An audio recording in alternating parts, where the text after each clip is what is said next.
Dear student, मैं आपके साथ आज कुछ इंपॉर्टेंट कम्युनिकेट करने जा रहा हूँ। फर्स्ट पॉइंट कि मैं generally I was not very active on YouTube, बस इंपॉर्टेंट जो अकेडमिक लेक्चर्स होते थे वो मैं पुट किया करता था। But due to this corona in last 5 to 6 months there is no live interaction. Since there is no live class, there is no live interaction with students which I miss. मुझे बहुत बुरी तरह से miss होता है because मेरे 8 साल के टीचिंग स्पैन में मैं हर दिन Sunday included morning till night centre पे स्टूडेंट के साथ लाइव कम्युनिकेशन किया हूँ। मुझे जो भी बातें करनी होती थी मैं स्टूडेंट के साथ फेस टू फेस कर लिया करता था।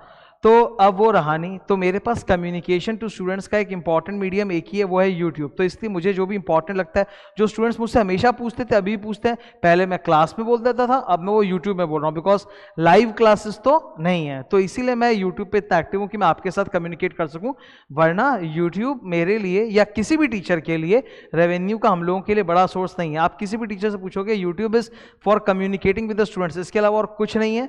जो एड्स वगैरह भी आप देखते हो वो इसलिए रन करना पड़ता है कभी कभी बिकॉज यूट्यूब क्या करता है कि उन मैसेजेस को ज्यादा प्रमोट करता है, अदरवाइज और कोई पर्पस नहीं है। The revenue is not for us, ठीक है, वी आर नॉट यूट्यूबर्स और इन्फ्लुएंसर्स, ठीक है।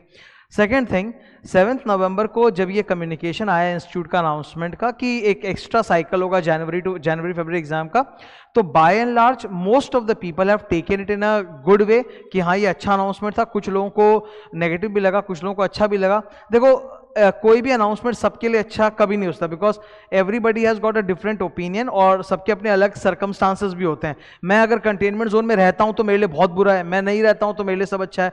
तो पर्सन टू पर्सन वो वेरी करेगा, but by and large most students को पसंद आया। द दिक्कत इज कि देर आर फ्यू क्लैरिफिकेशंस और रिक्वेस्ट दैट आर सॉट, मतलब बहुत सारे स्टूडेंट्स, तकरीबन 250 क्वेश्चंस मेरे पास आए अलग अलग स्टूडेंट्स के उसी वीडियो के ऊपर, और मैं उन सारे क्वेश्चंस को पूरा गो थ्रू कर रहा था बिकॉज मैं कैसे एक एक जन का आंसर करता और कई आंसर्स मेरे पास भी नहीं थे। तो मैंने क्या किया, I accumulated all those questions कि ये सारे क्वेश्चंस है कैटेगराइज किया। As you can see on the board I have categorise them the questions with the theme और वो मूव ऑन कर रहा है, ठीक है। सो ये सारे क्वेश्चंस मैंने कैटेगराइज कर दिया, एक साथ कर दिया कि एक साथ इसके ऊपर थोड़ा डिस्कशन किया जा सके। Some of them are actual questions कि मतलब we have a question, please give us the answer.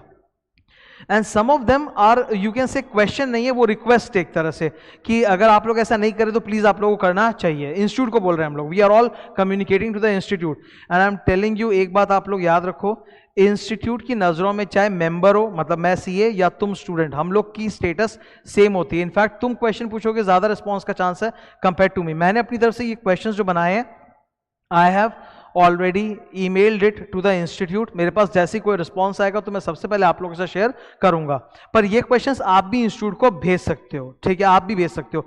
ये सारे क्वेश्चंस मैंने इस बार एक डिफरेंट काम किया। आप देखो इस नोट्स पे कहीं पे भी मेरा कोई नाम वाम नहीं है, इट इज फॉर एवरीबडी।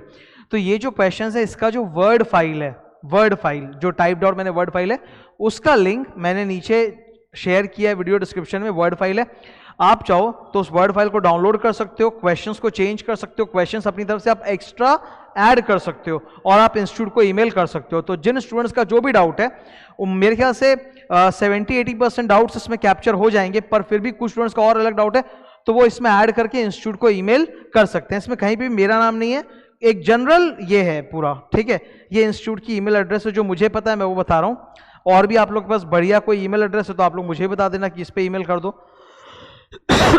ये 2 ईमेल एड्रेस आपको दिख रहे हैं, तो मैंने ईमेल किया, रिप्लाई आया तो आप लोग से शेयर करूंगा ही।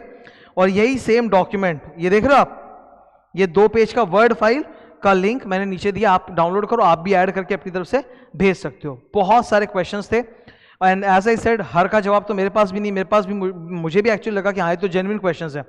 I have arrange the questions in the priority order, मतलब मुझे जो ज्यादा इंपॉर्टेंट क्वेश्चन लगता है वो ऊपर है, मुझे जो लेस इंपॉर्टेंट क्वेश्चन लगता है वो नीचे है। तो सबसे पहला क्वेश्चन तो ये है, I have named it unanswered question / request. कुछ तो क्वेश्चन है पर कुछ रिक्वेस्ट के टोन में कि आप इंस्टीट्यूट से एक्चुअली चाहते हो कि प्लीज ऐसा कर दो ना, which is very good. Number 1, results का टाइमिंग, नवंबर दिसंबर और जनवरी फरवरी, इन दोनों का रिजल्ट्स क्या एक साथ आएगा या अलग अलग आएगा, और अगर अलग अलग आएगा तो सर कब आएगा हमको प्लीज वो बताइए, तो हमारे लिए प्लान करने में बेटर रहेगा। ये हम लोग इंस्टीट्यूट को पूछ रहे हैं, मुझे भी इसका जवाब नहीं पता, तो मुझे इंस्टीट्यूट से पूछ रहे हैं हम लोग 2 सवाल। नेक्स्ट क्वेश्चन है May 21, अगर मान लीजिए जैन फेब में मैं एग्जाम देता हूं, एक स्टूडेंट एग्जाम देता है जाके जैन फेब में और उसका रिजल्ट कब आएगा, इतना लेट आएगा कि थोड़ा पहले आएगा, क्या मेरे पास एक अपॉर्चुनिटी रहेगी कि मैं मई में दे पाऊं? सपोज जैन फेब वाले एग्जाम में मैं क्लियर नहीं हो पाया, but I want to sit in the May, वो पॉसिबल हो पाएगा कि मुझे सीधा नवंबर तक वेट करना पड़ेगा? थर्ड, सेट ऑफ के ऊपर बहुत जन ने क्वेश्चन पूछा है। जैसे आपको पता होगा 400 पासिंग मार्क्स होते हैं, each there are 8 subjects, 4 subjects in 1 group. हर सब्जेक्ट में यू हैव टू गेट 40+। इसके अलावा ग्रुप वाइज आपको 50% लाना पड़ता है, तो एक एक ग्रुप में 200 लाना पड़ता है, ऐसा कुछ है। लेकिन क्या होता है ना, अगर कोई स्टूडेंट इंडिविजुअली एक ग्रुप देता है तो उसको 200 लाना पड़ता है ग्रुप क्लियर करने के लिए, पर अगर दोनों ग्रुप एक साथ देता है तब उसको सेट ऑफ का बेनिफिट होता है। सपोज मैं दोनों ग्रुप एक साथ दे रहा हूं, मेरे सारे सब्जेक्ट में 40+ है, एक ग्रुप में 180 लाया हूं मैं, दूसरे ग्रुप में 220 लाया हूं, तो टोटल करके 400 मेरा ओवरऑल क्लियर हो जाता है, मैं पास हो जाता हूं। तो क्या वो बेनिफिट हमें मिलेगा क्या? मतलब एक ग्रुप सपोज हम लोग इस नवंबर में दे देते हैं और दूसरा वाला ग्रुप हम लोग दे देते हैं सर जनवरी फरवरी में, तो क्या दोनों में जो मेरे मार्क्स आएंगे क्या उनको जोड़ के मेरे को 400 का पासिंग मार्क्स चेक किया जाएगा या नहीं किया जाएगा? अगर नहीं किया जाएगा तो प्लीज ऐसा कर दो, अच्छा रहेगा सबके लिए। तो ये रिक्वेस्ट भी है क्वेश्चन के साथ साथ। Next, fourth question, very doubt, सबका डाउट है कि देखो ये तो हम सब जानते हैं कि अगर फर्स्ट ग्रुप हम देना है और सेकंड ग्रुप नहीं देना है तो फर्स्ट ग्रुप का एग्जाम देने के बाद हम लोग ऑप्ट आउट फॉर्म भर के दे देंगे, क्योंकि ऑप्ट आउट का ये जो फॉर्म आया है ना, ये ओपन है टिल 14 दिसंबर। तो अगर मान लो एक स्टूडेंट है जिसका प्लान है कि पहले फर्स्ट ग्रुप देगा फिर सेकंड ग्रुप देगा, तो वो फर्स्ट ग्रुप के एग्जाम्स देने के बाद ये ऑप्ट आउट फॉर्म भर के इंस्टीट्यूट को दे देगा और आराम से सेकंड ग्रुप का एग्जाम उसका जनवरी फरवरी में पड़ेगा, तो वो जाके दे सकता है, जनवरी फरवरी या May 21 जो भी। लेकिन रिवर्स, अगर एक स्टूडेंट को सेकंड ग्रुप पहले देना है और ग्रुप 1 से वो ऑप्ट आउट करके जैन फेब में जाना चाहता है, तो क्या इसके लिए कोई रास्ता पॉसिबल है कि नहीं है? क्योंकि ऑप्ट आउट में जिस तरह का ये फॉर्म है उसको देख के ये लगता है कि मैं संपूर्ण ऑप्ट आउट कर रहा हूं, यहां पे ये कोई ऑप्शन ही नहीं है कि मैं एक ग्रुप 1 से ऑप्ट आउट कर लूं और ग्रुप 2 जाके दे दूं और ग्रुप 1 में जैन फेब में दे दूं। तो वैसा पॉसिबल है कि नहीं है? और अगर नहीं है तो प्लीज वैसा आप लोग पॉसिबल कर दीजिए। इसका सबसे ईजी तरीका होगा कि जो जैन फेब है उसके लिए प्लीज एक सेपरेट एग्जाम फॉर्म निकाल दीजिए, कि ये भी आप अलाउ कर दीजिए कि एग्जाम फॉर्म भरा जा सके जैन फेब के लिए, तो उससे और भी बहुत सारे स्टूडेंट्स का प्रॉब्लम सॉल्व हो जाएगा। जैसे मान लो कोई स्टूडेंट है जो एक ही ग्रुप देने का प्लान किया था नवंबर में, अब उसको जैन फेब का ऑप्शन मिल गया, तो वो सोच रहा है कि एक काम करता हूं ना, एक ग्रुप अभी दे देता हूं और एक ग्रुप जैन फेब में दे देता हूं। तो क्या जैन फेब के लिए एक सेपरेट एग्जाम फॉर्म आएगा जिसको हम लोग भर के एक और एक्स्ट्रा ग्रुप दे पाए? अगर दे पाए तो बेस्ट होगा। तो it's a question plus request. Next, number of attempts का डाउट है कि सर अगर मैं एक ग्रुप नवंबर दिसंबर में दिया, दूसरा ग्रुप जैन फेब में दिया, तो ये 2 अटेम्प्ट माना जाएगा कि 1 अटेम्प्ट माना जाएगा? ठीक है, इसी से जुड़ा हुआ रैंक का क्वेश्चन भी है कि अगर एक स्टूडेंट है, एक ग्रुप नवंबर दिसंबर में, दूसरा ग्रुप जैन फेब में दे रहा है और मार्क्स उसके एकदम जबरदस्त है, भयंकर मार्क्स है, तो क्या उसको रैंक मिलेगा कि नहीं मिलेगा? इन दोनों सवालों के ऊपर वेबिनार हुआ था, इंस्टीट्यूट ने वेबिनार किया था और इंस्टीट्यूट ने बोला था कि ये सेट ऑफ का बेनिफिट नहीं मिलेगा। रैंक के लिए तो ऑब्वियसली हम लोग जानते हैं कि अगर अलग अलग करके आप दोगे तो रैंक शायद नहीं मिलना चाहिए, पर क्योंकि आप इसको नवंबर एग्जाम ही बोल रहे हो, you are calling it November 1 and you are calling the Jan Feb is November 2, तो एटलीस्ट सेट ऑफ के पर्पस के लिए तो कंबाइन करना चाहिए ना। तो अगर आप लोग ना बोल रहे हो, if the institute says no, जैसा कि वेबिनार में बोला उन्होंने, तो रिक्वेस्ट है हमारी कि प्लीज अलग अलग ना करके उसको सेट ऑफ के लिए भी कंसिडर किया जाए, ताकि मतलब स्टूडेंट को कन्वीनियंट हो जाए। 180 + 220 से तो पास हो जाए वो, ठीक है। और सबसे बेस्ट होगा कि जैन फेब के लिए भी आप अलग से एग्जाम फॉर्म निकाल दो ताकि स्टूडेंट को और फ्लेक्सिबिलिटी मिल जाए। नंबर ऑफ अटेम्प्ट्स हो गया। एग्जामिशन, ऐसे तो इंस्टीट्यूट ने बोला कि अगर आप इस टर्म में खाली 2-3 सब्जेक्ट देते हो, एक ग्रुप में पूरा ग्रुप नहीं देने बैठ रहे हो, तो वो फिर माना नहीं जाएगा, आपको पूरा ग्रुप बैठना पड़ेगा। पर बात ऐसी है कि मान लीजिए 2 या 3 एग्जाम देने के बाद स्टूडेंट को लगा कि कोविड सिम्टम और वो ऑप्ट आउट करता है, पर उसके वो 2-3 पेपर बहुत अच्छे गए, इतने अच्छे कि 60+ आ गया, एग्जामिशन हो गया, तो एटलीस्ट वो एग्जामिशन का बेनिफिट तो उसको मिलना ही चाहिए अगले टर्म्स में। ओल्ड सिलेबस वालों की बहुत बड़ी दिक्कत है। इंस्टीट्यूट के बाय एंड लार्ज नोटिफिकेशन से ये लगता है कि May 21 is going to be the last attempt, तो ओल्ड सिलेबस वाले बेचारे बहुत परेशान है। वो सोचते हैं, उनको लग रहा था कि उनके पास 2 अटेम्प्ट, एक नवंबर 20 है, एक May 21 है, पर अगर वो नवंबर 20 से ऑप्ट आउट कर जाते तो उन बेचारों के लिए कोई समय नहीं बचेगा। तो ओल्ड सिलेबस को प्लीज थोड़ा सा और एक्सटेंड किया जाना चाहिए, मतलब सिर्फ May 21 नहीं बल्कि नवंबर 21 में भी ओल्ड सिलेबस को अलाउ किया जाना चाहिए। Question plus request. Fresh exam forms के बारे में बोल चुका हूं कि फ्रेश एग्जाम फॉर्म अगर जैन फेब का निकलता है तो बहुत अच्छा रहेगा, ताकि स्टूडेंट को मौका मिले, बिकॉज बहुत सारे स्टूडेंट तो जानते नहीं थे ना कि जैन फेब में एग्जाम होगा।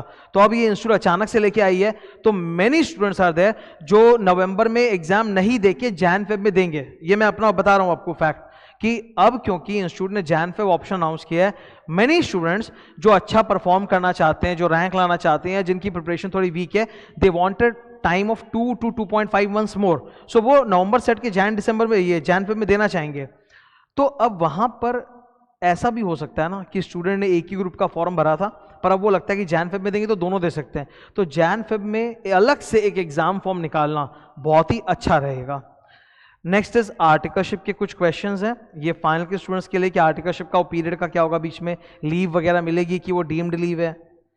अमेंडमेंट्स का क्या होगा, जैसे नवंबर एग्जाम के लिए हम लोग जानते हैं कि हर एग्जाम से 6 महीने पहले तक जो भी अमेंडमेंट्स आते हैं दैट इज एप्लीकेबल, तो क्योंकि नवंबर दिसंबर और जैन फेब में 2 महीने का गैप है, तो क्या हम लोग को 2 महीने का एक्स्ट्रा अमेंडमेंट्स और पढ़ना पड़ेगा क्या, थोड़ा सा फर्क हो जाएगा क्या, तो उसके ऊपर भी थोड़ा क्लैरिटी चाहिए।